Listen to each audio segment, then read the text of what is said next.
Police are investigating an explosion at a suburban home in North Austin. Part of the investigation is what was the cause of the explosion.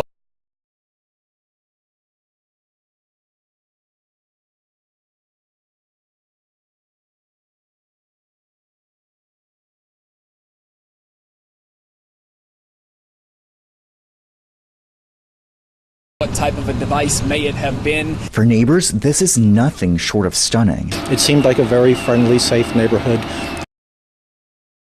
24 years ago, and it was one of the major reasons I chose to move into this neighborhood. Police started getting calls about a loud explosion and a possible victim right before 7 Friday morning. He collapsed right there. So about 3 feet in front of his front door. About 3 feet in front of his front door. Anthony Stefan House was bleeding from his face, had shrapnel in his chest, and both of his hands were nearly blown off. Was the victim able to tell you anything? No, he wasn't even responding to his name. His eyes were open, but he looked glazed over. Officers found a man who was badly hurt. APD units arrived on scene, and again, it was apparent that we had an explosive incident that had occurred. We'll check back with you. Now to breaking developments out of Austin, Texas, where authorities believe 3 explosions just in the past week and a half are all related. We are following breaking news in East Austin. 1 person is dead and another injured after a package exploded at a home this morning. KVU's Jenny Lee joins us live from the scene with what we know right now. Lots of people are voicing their concerns tonight in Austin after deadly explosions that have made national headlines. Today, someone else did the same thing this morning in East Austin. Picked up a package, it exploded in the house. It killed a 17-year-old young man. A woman in her 70s brought in a package found outside her home and was seriously hurt when it went off. Based on evidence that we have at this scene, as well as at the other 2 scenes where we've had these explosions, this evidence makes us believe that these incidents are related. For a possible serial bomber in Austin, Texas. Desperately chasing a suspected serial bomber. Watch out for an apparent bomber on the loose. This is the home where the first bombing occurred back on March 2nd. You can see the impact, the power ripping right through this wall, blowing out the door. Gail, good morning. So this is where Mr. House was injured in that explosion. You can see the damage there. The door is boarded up. It's unclear if it was blown out. And neighbors told us they actually found shrapnel in this wall. An honor student with a bright future. His musical talent, undeniable. A full and fruitful life. That's what Drayland Mason was planning to live. But within seconds, that dream, that young man was taken. His death felt community-wide as the mysteries of 3 package explosions continues to unfold. This is an established family. This whole neighborhood is an established neighborhood. Dre is like the 4th generation.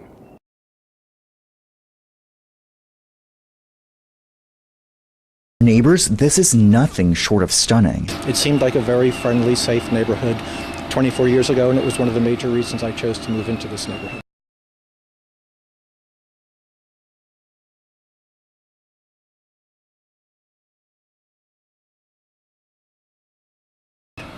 He had made his applications to colleges. Every school that he applied to accepted him.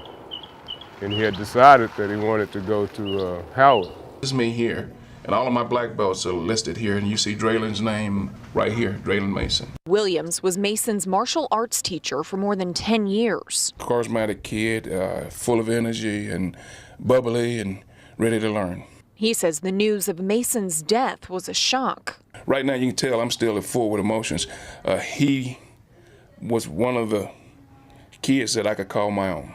And now he's trying to figure out how to cope. You know, his life was cut too short, so I'm really distraught. And when I talk about it, it's kind of hard for me to fester what happened to him. A feeling Charles Phillips knows well. It was just really hard. I'm still kind of numb and in shock. Phillips is the coordinator of Soul Tree Collective and played in bands with Mason. He was insanely talented. He was, at 17, he was a fixture in this arts community. He's played in half the venues of the city. Patrick Slevin is the director of Austin Sound Waves, a program through the Hispanic Alliance, and says Mason was a leader there too. It's just so amazing, getting calls from around the country of musicians, artists, and just people that, were touched by him. For the past 2 days, Slevin says the group has been gathering to grieve. Just everyone has stories about him, a lot of humor, a lot of light. He was the kind of kid that he lit the room up everywhere he went. And a kid who everyone he touched says they wish that light could continue to shine. Now, John, the police have not said there's a relationship between any of the victims of these bombings. However, the Washington Post is reporting this morning that the stepfather of one of the victims is good friends with the grandfather of another victim. That's really the only connection that we've seen reported so far. All right, David, everyone on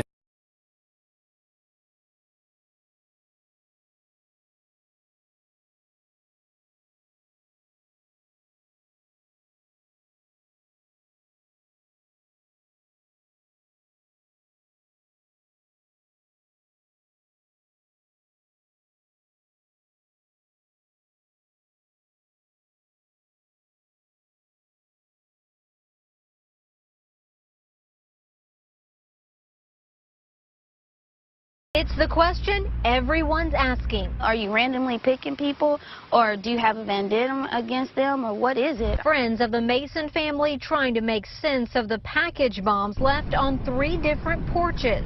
This is tragic. This is sad. It's ridiculous. Tuesday, the Austin police chief admitting they had no idea until Monday the first explosion was part of a larger plan. They had just raided a home a few doors down from where Anthony House lived. It was full of drugs and cash. Investigators' theory, someone left the package on the wrong doorstep as retaliation. Anthony House built our first website in this office 10 years ago. His stepfather is Dr. Freddie Dixon, who's my philosophy professor in college. Nelson Linder, president of the Austin chapter of the NAACP, wishes he would have started spreading messages a lot sooner on social media, telling people to stay away from questionable deliveries. We didn't say anything based on what APD said. I regret not doing that, because you have to elevate these situations, because let's face it, people picked up packages. Had they known that we got a message out, that probably could have been avoided. Linder says at least 2 of the families who've lost loved ones are prominent in the black community. It's kind of odd and eerie when you think about those kind of connections. For now, he's doing his part by telling people to pay attention. We're going to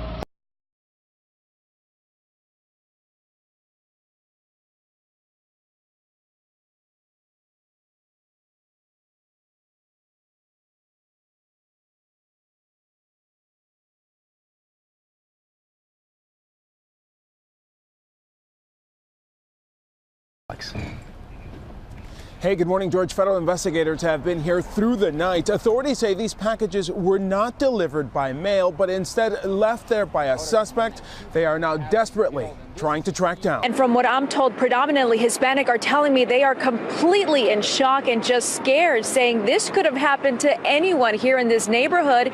But again, as you can see, far off down there, about a block or so away, is where police are staged. And you can also see the FBI. They just arrived here on scene to investigate what is going on here. At this point, we don't know who is behind this. We do know that the first explosion happened on March the 2nd, where a man died there. And the last 2, as you mentioned, happened today.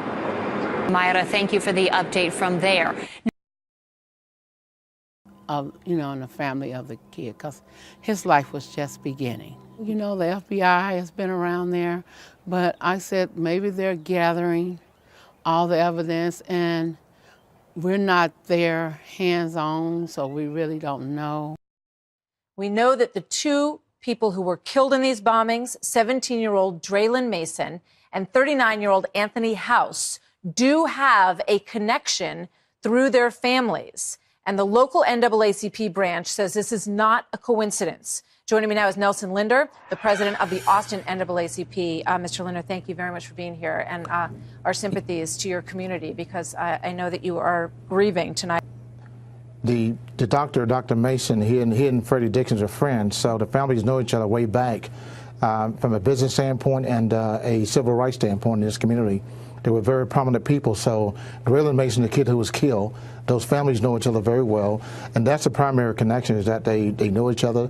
They lived in East Austin, they worked in East Austin, so they're very, very important people in our community. So tell me why you believe that the package that blew up at Esperanza Herrera's home was not intended for her. You think it was intended for another member of this family? Well, let me just say this. The first two bombings, in my opinion, they targeted African Americans. We're very clear about that, who had a connection. And these terrorists, whoever they are, these bombers, seem to have a lot of information about family connections. The third bombing, Hispanic female, it seems like that was not part of that pattern. And we've heard a lot of statements that I can't confirm publicly by sources who called us, who seem to think that somehow this bomb was misplaced and therefore had unintended consequences.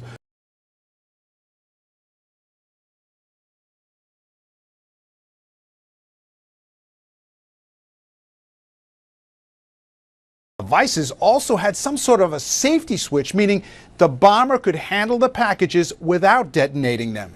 The fact that they have been able to not only build these bombs, but then travel with them and deploy them to the target locations without them exploding shows that they do have a certain level of sophistication.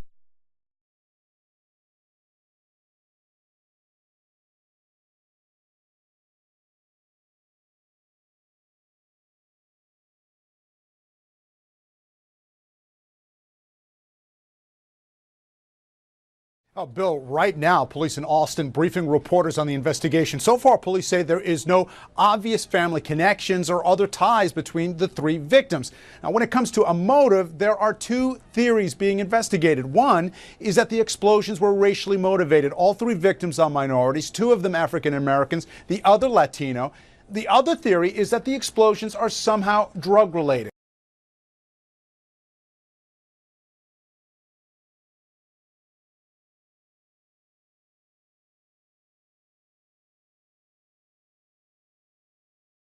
The other theory is that the explosions are somehow drug-related. Now the search is on to find out who is doing this, with Governor Greg Abbott announcing that the Texas Department of Public Safety is offering a $15,000 reward.